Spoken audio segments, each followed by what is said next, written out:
Hi there, it's John from CRT, and I'm going to show you in this video how to install a low reverse billet servo with the transmission in the car. Also, if you ever needed to replace one of these struts, this instruction video will apply to that also. So we're going to pretend this transmission's in the vehicle, but it's actually, if you can see, it's on my workbench. It'd just be a little bit easier to make the video that way. So if you needed to install the low reverse billet servo into a 727 while it's in the vehicle, this is how we're going to do it. And just to be clear, this is the low reverse billet servo, this is the accumulator, and this is the front servo. The front servo is for second gear.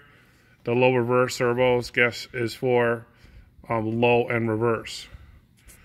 This transmission already has the servo in it. So if you're going to do this in the vehicle, it is going to require removing of the tail housing.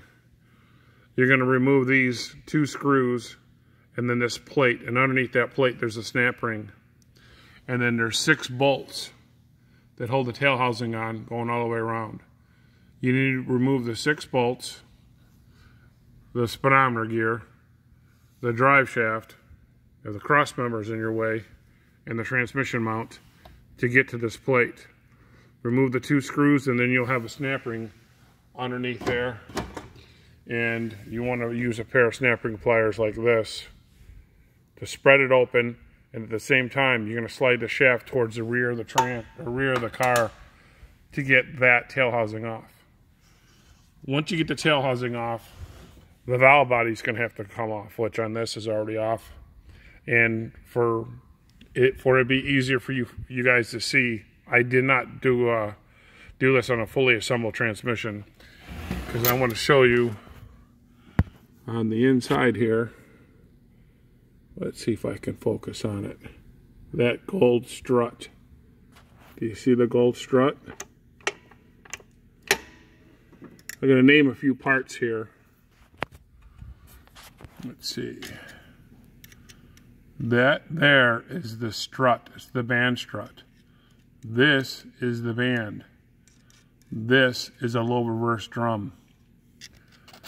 This here is the pin that goes through the case that holds this strut assembly. This is the lever right here, the lever adjustment or the band adjustment, and this is part of the lever, and this piece in here is also part of the lever. Here's what looks like outside the transmission but assembled.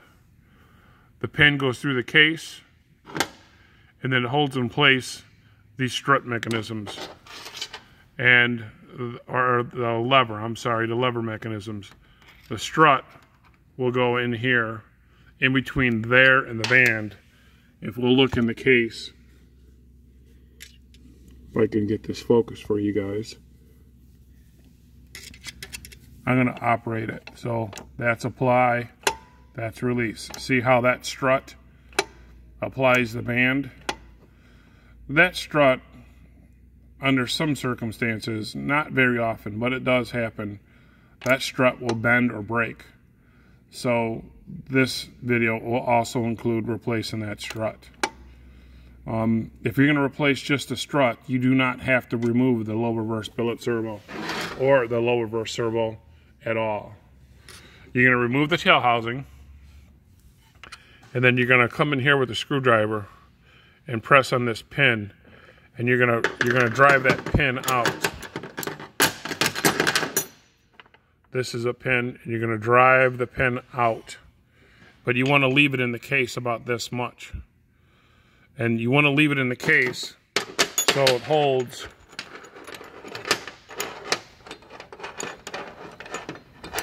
this piece in here in the case like so. That way you don't have to fumble with it to try to get it on. The lever will come out, and the internal pivot part of the lever will come out, and also the band strut will come out.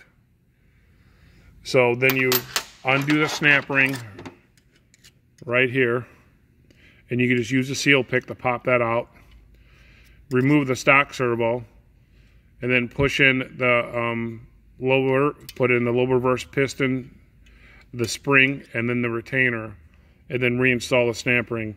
Sometimes I'll put a little tweak or a bend in this snap ring to help it get in the case. You might want to do that, and then make sure when it's done, you go all the way around the whole circumference of the snap ring to make sure it's seated all the way in there. You don't want to put everything together and fire up the valve body or fire up the car and find out that snap ring popped out.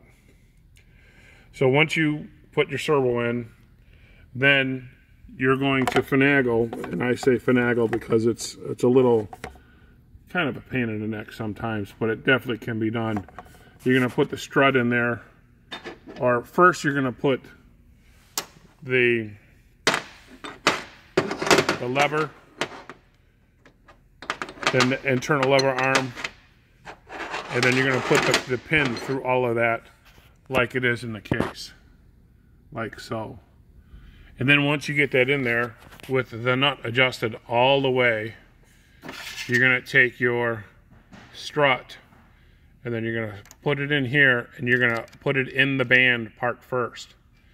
And then sometimes you have to take a screwdriver with a little bit of force and pop that strut in there. And then once it's in there, then make sure when you pull the lever out with your fingers like this, that you look inside as best as you can to see that that lever is definitely in place. You can see it, the lever touching it, and then the strut is moving the band. So that's, and sometimes it's hard to see it in the car. Yeah, I've done it. It's a pain in the ass, be honest with you, but it definitely could be done. So that's the procedure of how you would do that. Then once you're done, if you want, you could take a little air and you can air check your accumulator, or your servo. Now this is way unadjusted, it's not adjusted, but you can make sure that air checks.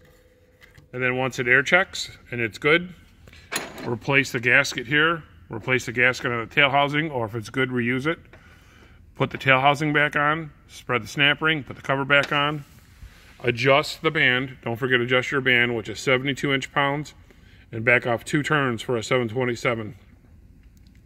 Then replace the valve body and the transmission oil pan, and you're all set to go. If you guys have any questions, you can email me at culpracingtrans@AOL.com or call during the tech time at 219-374-0100, and the tech time is after 5 p.m., not before 5 p.m. Before 5 p.m. I'm doing parts and transmissions. So I hope this helps you guys. If you like our video, then subscribe by clicking the link below, and don't forget to like it. Have a good day. Be safe out there, guys.